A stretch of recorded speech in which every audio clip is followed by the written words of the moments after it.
प्रभु। शांतिपूर्वक विराजमान होकर के श्रद्धा से सत्संग सुने।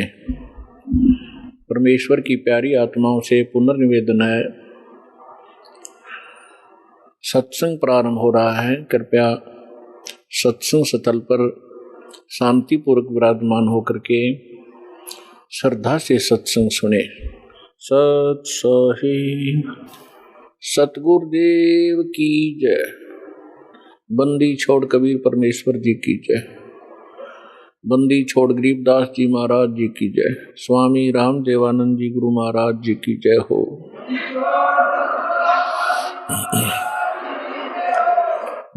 गरीब नमो नमो सतपुरुष को नमस्कार गुरु के नहीं। सुर नर मुनि जन साधुआ संतों सर्वस्ती नहीं। सतगुरु साहेब संत सब डंडो तुम प्रणाम। आगे पीछे मध्य हुए तिनको जा कुर्बान। नराकार निर्विषम काल जाल भयभंजनम निर्लेपम निज निर्गुणम अकल अनुवेशुंडनम सोहम सुरति समापतम सकल समान निर्तल उज्ज्वल हिरंबर हरदमम बेपरवा अथाह वार पार निमज्जतम।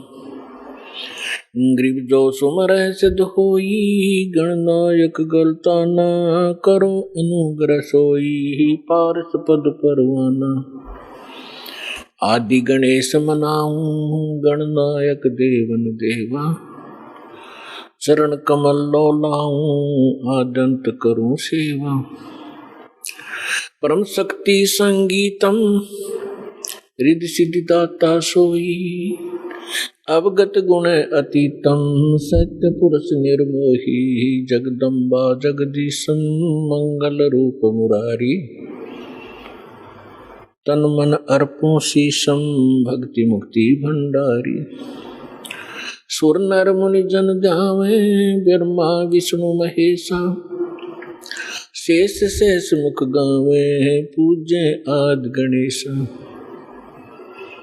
इंद्र कुबेर सरीखा वरुण धर्म राय ध्यावे समरथ जीवन जी कामन इच्छा फल पावे। 33 कोटि अधारा दावे शेष 88 उतरे बहुजल पारा कट है यम की फांसी। 33 कोटि अधारा दावे शेष 88 उतरे बहुजल पारा कट है यम की फांसी। करे जोरूं विनती करूं धरूं चरण पर शीश। गुरु जी राम देवानंद जी महाराज ने दियो नाम बख्शीश। कोटि कोटि सिजदा करूं कोटि कोटि प्रणाम। चरण कमल में राखियो मैं बंदी जाम गुलाम।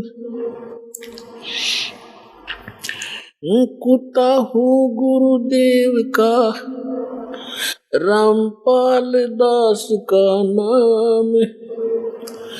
गले प्रेम की जेवड़ी जाके चोहा जाऊं। तो करो तो बावड़ू दूर दूर करो तो जाऊं। जो राखो त्यों ही रहूं जो देवो सो खाऊं।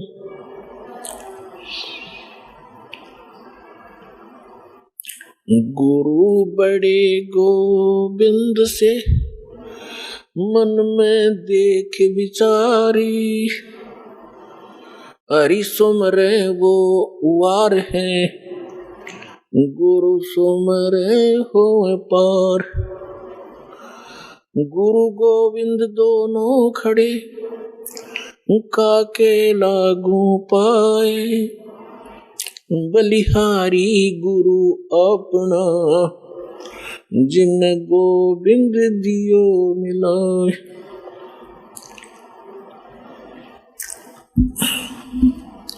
गरीब सतवादी सब संत हैं, आप अपने दाम। आजज की अरदास है, सकल संत प्रणाम। गरीब साध साध सब नेक हैं, आप अपनी ठोरी। जो सतलोक ले जावेंगे, वो साधु कोई और। परम पिता परमात्मा पूर्ण ब्रह्म, सारी सृष्टि के रचनहार कबीर देव, कबीर साहेब, बंदी छोड़ कबीर परमेश्वर जी, ये आप सभी के पिता हैं, हम सभी के जनक हैं, पूरे असंख्य ब्रह्मांडों के ये पालक हैं। और पुण्यात्माओं, हम अपने पिता को भूलकर किसी अन्य से वो सुख, वो अपना राइट मांग रहे हैं जो कभी नहीं दे सकता, जो पिता दे सकता है। पिता अपने पुत्र पुत्री को अपनी सर्व संपत्ति दे देता है सहर्ष। पिता को छोड़कर यदि हम किसी रिलेटिव से ये आस करें, वो कभी नहीं हो सकता। ठीक इसी प्रकार हम अपने पिता को छोड़कर उस परम पिता सर्वशक्तिमान, सर्वसृष्टि रचनहार कबीर परमेश्वर को छोड़कर हम अन्य भगवानों से वो डिमांड करते रहे, हमें सुख दे भगवान, हमें निरोग कर भगवान, आपत्तियों का निवारण करे परमात्मा, ये कभी नहीं कर सकते। एक समर्थ परमात्मा है जिसका आज तक हमें ज्ञान नहीं था, और वो यहाँ आकर 120 वर्ष रहे, अपनी महिमा बता भी गए और दिखा भी गए। लेकिन हम बालक हैं, बालक की बुद्धि बालक जैसी ही होती है। वो 1000 रुपए के नोट को पकड़कर फाड़ देता है, खेलता खेलता उसको फाड़ देता है, उसको कूड़े में डाल देता है, अग्नि में डाल देता है, क्योंकि उसको उसकी कीमत का पता नहीं।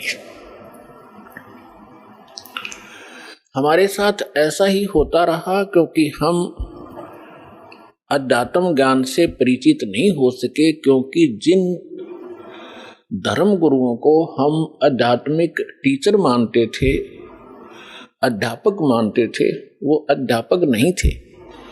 वो तो आप और हमारे जैसे ही ज्ञान के सत्र के व्यक्ति थे। उनको अपने धर्म के सद्ग्रंथों का भी ज्ञान नहीं था, और जिस कारण से हम परमात्मा को पहचानने में और उससे प्राप्त होने वाले सुखों को प्राप्त से वंचित रहे, असफल रहे।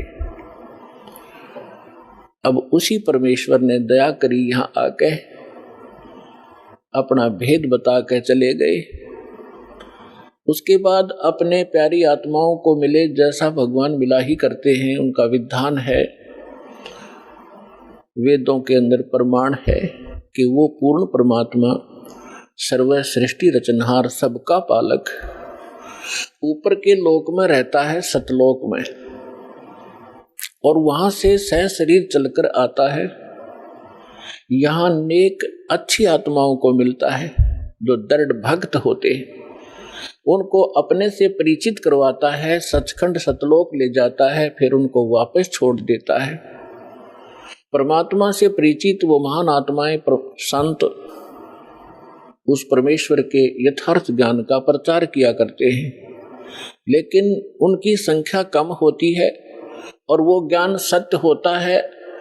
पूरा विश्व असत्य ज्ञान से परिपूर्ण होता है, ओतप्रोत होता है, जिस कारण से हम भगवान को भी ठुकरा दिया हमने, और उन महापुरुषों के अमृतवाणी को भी स्वीकार नहीं किया, जिन्होंने परमात्मा को देखा और पाया था। उनमें से कौन कौन है? आदरणीय धर्मदास साहिब जी, आदरणीय मुल्कदास साहिब जी, आदरणीय नानक साहिब जी,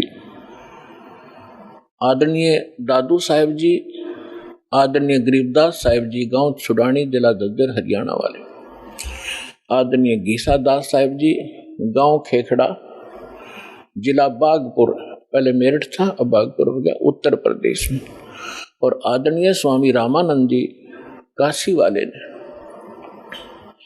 इन महापुरुषों को परमात्मा मिले, वो कबीर देव मिले, वो कबीर साहब मिले, अल्लाहू अकबर मिले, और उनको सचखंड लेकर गए, सतलोक लेकर गए, जहां भगवान रहता है और जहां हम सभी रहा करते थे। हम अपनी गलती से यहाँ गलत स्थान पर आकर गिर गए, और जब तक हम उस स्थान पर नहीं जालेंगे तब तक ये जीव सुखी नहीं हो सकता। उन महापुरुषों को परमात्मा ने इसलिए परिचित करवाया कि वो गवाही देंगे कलयुग में कि हमने भगवान देखा और वो कहाँ रहता है। जो उन महापुरुषों ने ज्ञान दिया परमात्मा कैसा है, उसका नाम क्या है, वो कहाँ रहता है, उसकी प्राप्ति कैसे होती है, वो साकार है या निराकार है, स्वयं परमेश्वर ने आके बताया। और जिन्होंने भगवान को देखा, परमात्मा को देखा, उन्होंने वही बताया। और फिर जब दास के ऊपर कृपा की परमेश्वर ने, अपने ही सदग्रंथों को खोजा तो उन सदग्रंथों में वही पाया जो भगवान ने बताया था। और परमात्मा से परिचित जिन महापुरुषों के अभी आपके सामने नाम गिनवाए, इनने भी वही बताया था। और जो साधना हमारे सदग्रंथों में लिखी है, सबसे पहला प्रश्न यही आता है मन में कि भगवान किसने देखा है। अभी दास ने आपके रूबरू जिन महापुरुषों के शुभ नाम की गिनाए, इन्होंने भगवान को देखा है, इन्होंने भगवान को पाया है। और भगवान कैसा है? भगवान साकार है, मनुष्य सदृश है, हमरे ही उनिहार है, हमारा सृजनहार। हमारा भगवान हमारे ही जैसी उनिहार का है, यानी मनुष्य सदृश ही है, लेकिन उसके सामर्थ्य में और जीव के सामर्थ्य में दिन और रात का अंतर है। वो सर्वशक्तिमान है, सर्वसृष्टि रचनहार है, सबका पालक है, लेकिन है मनुष्य जैसा ही। फिर तीसरा आता है कि परमात्मा मिलता कैसे है। जैसे ज्ञान भी हो जाएगा भगवान ऐसा है, भगवान वहां रहता है, परमात्मा ये सुख देता है, जब तक उसका समाधान नहीं मिला, उस स्थान को पाने की विधि प्रॉपर नहीं मिली, तो ज्ञान भी व्यर्थ है। तो अब वो साधना कौन सी है जिससे वो स्थान प्राप्त होगा, जो श्रीमद् भगवत गीता अध्याय नंबर 18 के श्लोक नंबर 62 में, गीता अध्याय नंबर 15 के श्लोक नंबर 4 में वर्णन किया हुआ है कि अर्जुन तू सर्व भाव से उस परमेश्वर की शरण में जा। गीता ज्ञान दाता अपने से अन्य किसी समर्थ परमात्मा की शरण में जाने के लिए अर्जुन जी को कह रहा है, और उसकी शरण में जाने से ही तो परम शांति को और शाश्वत स्थान को, शाश्वत स्थान मीन जिसका कभी नाश ना हो, सत्यलोक, अविनाशी लोक, अमर लोक को प्राप्त होगा। और गीता ज्ञानदाता अपने विषय में कहता, गीता अध्याय नंबर 2 के श्लोक नंबर 12 में, गीता अध्याय नंबर 4 के श्लोक 5 और 9 में, गीता अध्याय नंबर 10 के श्लोक नंबर 2 में, कि अर्जुन तेरे और मेरे बहुत जन्म हो चुके हैं, तू नहीं जानता मैं जानता। इसे सिद्ध है कि गीता ज्ञानदाता अविनाशी नहीं है, और इसके साधक भी फिर अविनाशी स्थान प्राप्त नहीं कर सकते। गीता ज्ञानदाता 8वें अध्याय के 13वें श्लोक में गीता जी में कहता है कि अर्जुन मुझ ब्रह्म का केवल एक मंत्र है, और इसकी जो साधना करता है अंतिम सांस तक, मरते दम तक, वो इस ओम से मिलने वाली परम गति को प्राप्त होता है। ओम से मिलने वाली परम गति कौन सी है? ब्रह्मलोक। ओम ब्रह्म का मंत्र है। ओम के जाप से ब्रह्मलोक प्राप्त होता है। गीता अध्याय नंबर 8 के श्लोक नंबर 16 में स्पष्ट किया है कि ब्रह्मलोक में गए हुए प्राणी भी पुनर्वृत्ति में हैं, वो भी फिर जन्म और मृत्यु के इस चक्कर में गिरे ही रहते हैं। गीता अध्याय नंबर 15 के श्लोक नंबर 4 में कहा कि अर्जुन, तत्वदर्शी संत की प्राप्ति के उपरांत परमेश्वर के उस परम पद की खोज करनी चाहिए, जहां जाने के बाद साधक फिर लौटकर कभी संसार में नहीं आते। और जिस परमेश्वर ने सब ब्रह्मांडों की रचना की है, जिससे संसार रूपी वृक्ष की प्रवृत्ति विस्तार को प्राप्त हुई है, यानी संसार रूपी वृक्ष का 15वें अध्याय के अंदर एक एग्जाम्पल है। फॉर एग्जाम्पल, उदाहरण के तौर पे बताया है कि ये सारा संसार समझो उल्टा लटका हुआ संसार तुल्य है, वृक्ष तुल्य है। ऊपर को जड़ तो पूर्ण परमात्मा परम अक्षर ब्रह्म है जो सबका पालन करता है। पेड़ का पालक मूल होता है, जड़ होती है, और बाकी जितना भी तना डार टहनियां पत्ते उस मूल से ही आहार प्राप्त करते हैं, खुराक प्राप्त करते हैं। तो सबका पालक है और उसी ने सब ब्रह्मांडों की रचना की है, केवल उसी की भक्ति करो। तो पुण्यात्माओं, आपका सौभाग्य है, आपकी किस्मत न्यारी है, और जिन पुण्यात्माओं को इस मनुष्य जीव इस कलयुग के अंदर मानव शरीर प्राप्त है,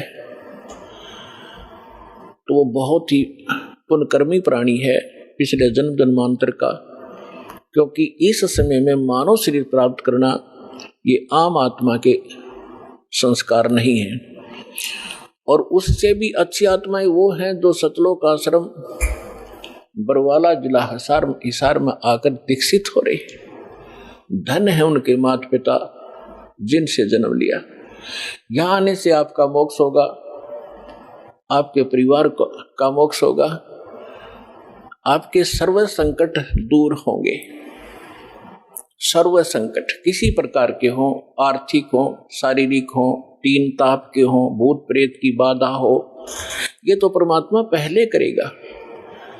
उसके बाद फिर आपको इसके पैरेलल ज्ञान भी कराया जाएगा कि ताकि आप इन सुखों को पाकर फिर भूल ना जाओ भगवान को, क्योंकि ये सुख यहाँ का अस्थायी, अक्षणिक है, झूठा है।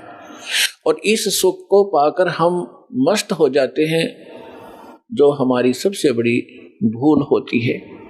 उसके लिए परमात्मा कबीर परमेश्वर जी कहते हैं कि सुख के माथे पत्थर पड़ो, जो नाम हृदय से जावे, बलिहारी उस दुख के, जो पल पल नाम रटावे। ये परमात्मा खुद बताते हैं कि तुम ऐसे अर्ज लगाया करो मेरे सामने कि हे भगवान, ऐसा सुख भी ना देना जिससे आपकी भूल पड़े, बाढ़ में जाओ ऐसा सुख जो भगवान से दूर करे, ऐसा दुख दिए रखना परमात्मा, तेरी याद बनी रहे। आज दास देख रहा है सतलोक आश्रम बरवाला में 80% वो भक्त आ रहे हैं जो काल के सताए हुए हैं, कर्मों से पीड़ित हैं। तो पुण्यात्माओं, घबराना नहीं, समर्थ की शरण आपको प्राप्त हो गई है, और ये दुख आपके लिए वरदान सिद्ध होगा। यदि आप दुखी नहीं होते तो इसी तरह की राजनीति में धक्के खाते फिरो, या कित और बैठ कर बकवाद गढ़ो, ताश खेलो, वो दुख तुम्हारे लिए वरदान है जो आपको परमात्मा के चरणों में ले आया।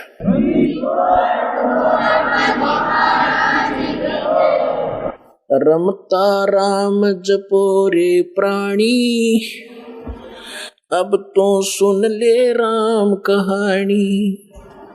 रमता राम यानी सर्वव्यापक, जिस परमेश्वर की असंख्य ब्रह्मांडों पर सत्ता है, ओवरऑल कंट्रोलर है, उसका नाम जपो रे प्राणी, अब तो सुन ले वो राम कहानी। अपने आत्माओं, पहले तो आपको राम की डेफिनेशन बताते हैं, डेफिनेशन ऑफ गॉड। परमात्मा की कहानी सुनाते हैं। परमात्मा कहते किसे हैं?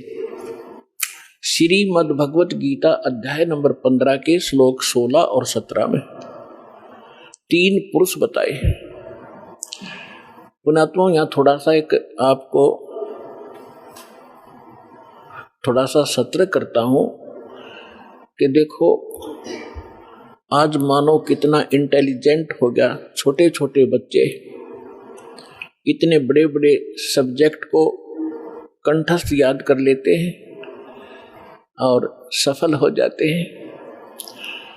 इसी प्रकार आप विद्यार्थी हैं इस अध्यात्म मार्ग के, तो इसमें आप जी ने बहुत ध्यान से और परमात्मा के इन सदग्रंथों को ध्यान से सुनना है और इनको थोड़े से दिन में आपका याद हो जाएंगे ये, जिस कारण से आप विचलित नहीं होगे। इसलिए आपको ये कथाएं सुनाई जाती हैं, रह रह कर उन सदग्रंथों की वो श्लोक और अध्याय बताए जाते हैं ताकि आप याद रखो और भी कोई पूछे उसको भक्त को बता सको। फिर वो जाकर के अपने पास रखी हुई उन पुस्तकों को देखेगा कि इस भक्त ने जो